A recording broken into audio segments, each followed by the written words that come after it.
Coming up this morning, the closing of 2 grocery stores in Peoria is creating a ripple effect in the area. How you could be impacted by the growing food desert. Plus, a Central Illinois organization is stepping up in the fight against human trafficking, how it's working to protect victims. Good morning, everyone, and happy Friday. I'm Mark Welp. And I'm Alyssa Paldo. Welcome to WMBD This Morning. 2 people are dead after a crash where a car collided with a semi-truck. It happened Thursday on Route 9 near Gibson City in Ford County. Troopers say 21-year-old Kelsey Bridgewater of Saybrook lost control of her car when she hit a semi head-on. Bridgewater and her passenger, 24-year-old Carly Jesse of Jacksonville, Florida, were pronounced dead at the scene. Route 9 was blocked off in both directions as a hazmat team worked to clean up debris. State police haven't confirmed if the crash was weather-related, and they have not updated the condition of the semi-driver. The number of shootings in Peoria dropped in 2017, but homicides increased by 50%. Thursday, city leaders gave an update on the Don't Shoot program, an idea to deter gun violence. Police say they're glad to see fewer shootings and victims, but they admit there's still progress to be made. Mayor Jim Artis says that progress starts with the community. The strongest component to focused deterrence initiatives are having a strong community component to that wants to take ownership of their neighborhoods and wants them to be safe. State's Attorney Jerry Brady calls this a proactive approach that needs to continue. A nonprofit here in Central Illinois is taking a stand against human trafficking. WMBD's Brooke Brighton explains what human trafficking is and how you can help identify the growing problem. It's something that we know that needs to be identified, it needs to be attacked, we want to disrupt, we want to dismantle, and we want to make sure that we address it. Over the last year, the Center for Prevention of Abuse has seen more than 20 cases of human trafficking.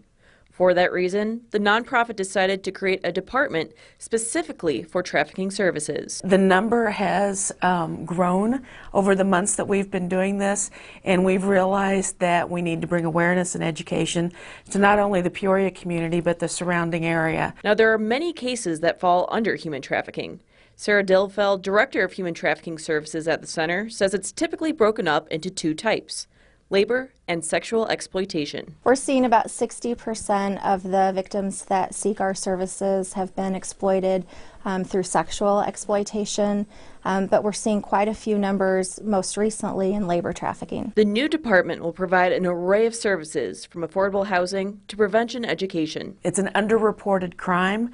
We want to make sure that people know how to identify it if they can, and that they will work with us, and that we're able to take good care of people that need us. In Peoria, Brooke Brighton, WMBD News. Many in Peoria will soon have to find somewhere else to get their groceries. Kroger is closing not 1 but 2 locations in the area by the end of the month. The stores closing up shop are on North Wisconsin Avenue and Harmon Highway. The company says poor financial performances are the cause behind the closures. Meanwhile, the company is reassessing its plans for the Lake Avenue location. In 2015, the company announced it would move the store across the parking lot to where Kmart used to be, adding 120 jobs. Kroger says it's reevaluating construction projects across the country. The Lake Avenue store will stay where it is for the foreseeable future. A discovery at Intel leads to a drop in stocks and which car makers are working on driverless vehicles. Laura Podesta has those stories and more in this morning's Money Watch.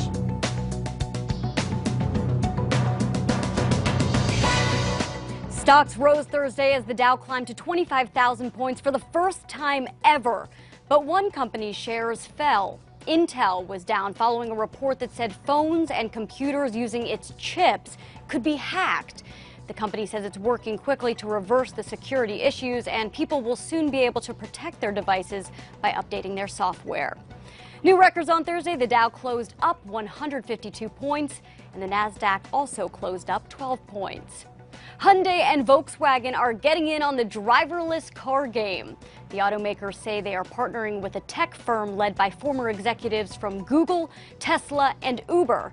VW says it hopes to bring self-driving cars to roads very soon, while autonomous Hyundais are expected to be on the market by 2021. Speaking of trailblazers, Doritos Blaze is hitting supermarket shelves.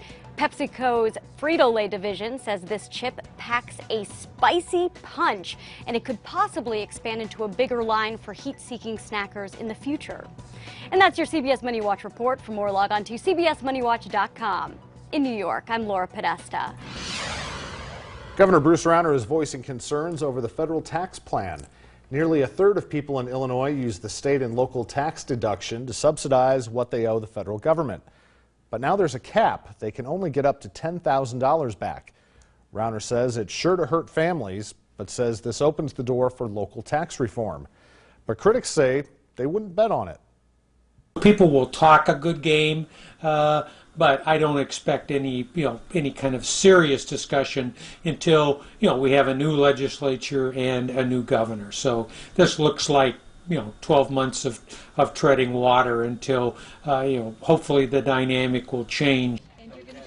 The cap was opposed by Democrats like Senator Dick Durbin. Representative Rodney Davis supported it, saying it only impacted a fraction of his constituents. New this morning, North Korea and South Korea have agreed to hold high-level talks next week. The meeting will focus on the North's possible participation in next month's Winter Olympic Games in South Korea. A South Korean official says other issues of mutual interest could also come up. And back here at home, OSF Healthcare St. Mary in Galesburg celebrates a new lobby by looking back at the past. Construction on the area began 3 months ago, but during demolition, they found a time capsule hidden behind a plaque. Thursday, the new building was blessed during a ribbon-cutting ceremony, and the contents of that capsule were revealed. It was just full of incredible memories of 10 sisters who were here at the time, special notes, relics from Germany and from Italy, and so it was really exciting. OSF has gathered items it will put in a new time capsule. That's pretty cool. Yeah. I love that. It's always kind of fun when they discover those kinds of things. Oh, yeah. Little piece of the past. Some That's right. history there. So they have a new warm lobby over in Galesburg. Yes, Good for them. They should stay inside the lobby. Yep, Just appreciate the new lobby today. Yeah.